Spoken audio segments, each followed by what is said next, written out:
شمائل ترمذی میں ایک روایت آتی ہے، یہ حضرت ابو الفضل اس کے راوی ہیں حدیث کے، یہ حضرت عباس کے بیٹے ہیں، اسی وجہ سے ان کی کنیت ابو الفضل ہوئی ہے۔ یہ فرماتے ہیں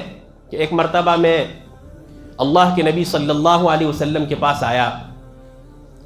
تو نبی کریم صلی اللہ علیہ وسلم اس وقت سر درد کی کیفیت میں تھے، اور یہ وہ زمانہ تھا جس زمانے میں نبی کریم صلی اللہ علیہ وسلم بیمار رہتے تھے، اور یہ مرض الوفات کا زمانہ تھا۔ تو نبی کریم صلی اللہ علیہ وسلم کے سر مبارک پر اس وقت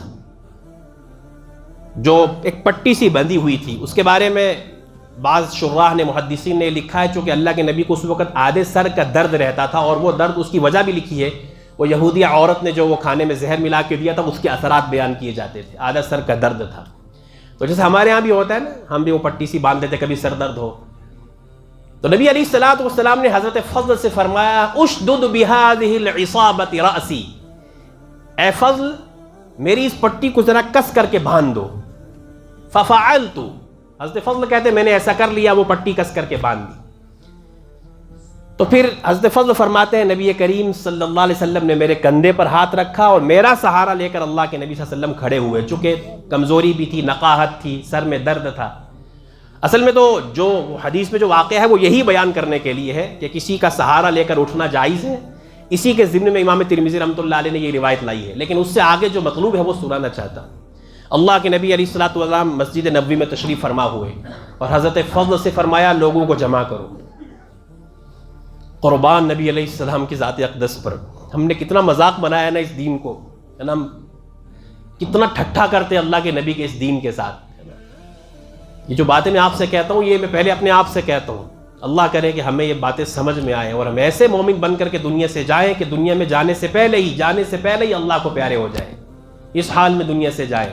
کہ کل قیامت میں نبی علیہ السلام کہیں کہ ہاں یہ میرا وہ امتی ہے جس نے میری زندگی کو سمجھا تھا۔ تو کیا فرماتے ہیں؟ اللہ کے نبی نے فرمایا کہ حضرت فضل لوگوں کو جمع کرو۔ جب لوگوں کو جمع کیا،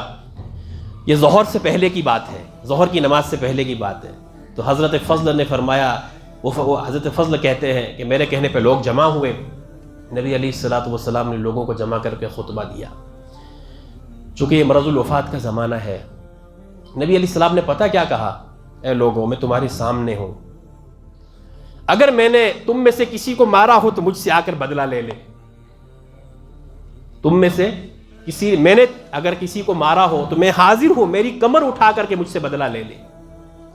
اگر میں نے کسی کی عزت پر حملہ کیا ہو تو مجھے یہاں بے عزت کر دے۔ اگر میں نے کسی کا حق دبایا ہو تو وہ اس کا مجھ سے مطالبہ کرے۔ اور پھر فرمایا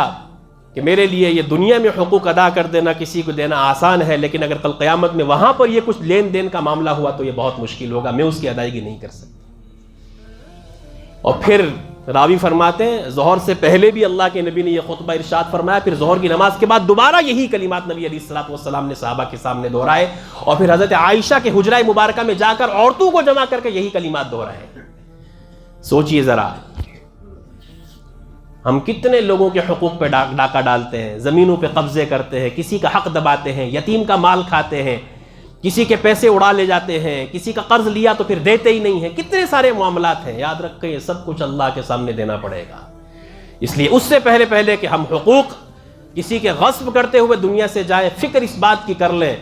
جس کا جو حق ہے یا تو معاف کروائیں، اگر معاف کی نہیں ہے تو اگر معاف کرنے وہ سامنے والا معاف کرنے کے لیے تیار نہیں ہے تو ادا کرنے کی فکر کرے۔ اگر بغیر ادائیگی کی گئے تو جب تک یہ بندہ معاف نہیں کرے گا تو اللہ کے یہاں بھی معاف نہیں ہوں گے، چاہے ہم زندگی ساری تہجد پڑھ کے ہی جائیں، زندگی ساری سجدوں میں رہ کر کے بھی جائیں، جب تک بندوں کے حقوق معاف نہیں ہوں گے اللہ بھی اسے معاف نہیں کرے گا۔ اللہ کرے کہ ہمیں یہ ساتھ سمجھ میں آ جائے، ہم اللہ کے حقوق کو بھی ادا کرنے والے بھی۔ ہاں یہ بھی ذہن میں رکھیں، کسی کے ذہن میں یہ بات نہ آئے جس کا مطلب یہ ہے کہ ہم حقوق اللہ میں اگر کمی کر لیں گے تو کوئی مسئلہ نہیں چل جائے گا۔ نہیں، ایک مومن کی یہ شان نہیں ہو سکتی۔ مومن کی شان تو یہ ہے جہاں اللہ کا حق ہو اس کو بھی پورا کرے، جہاں بندے کا حق ہو اس کو بھی پورا کرے، یہ ایک مومن کی شان ہونی چاہیے۔ اللہ کرے کہ ہم جب تک دنیا میں رہیں اسلام کے ساتھ جئیں، نبی علیہ السلام کی شریعت کے ساتھ جئیں، اس مبارک سنتوں کے ساتھ زندگی گزاریں، اور جب ہماری موت آئے اللہ کرے کہ ہم سب کو ایمان کامل پر موت نصیب ہو۔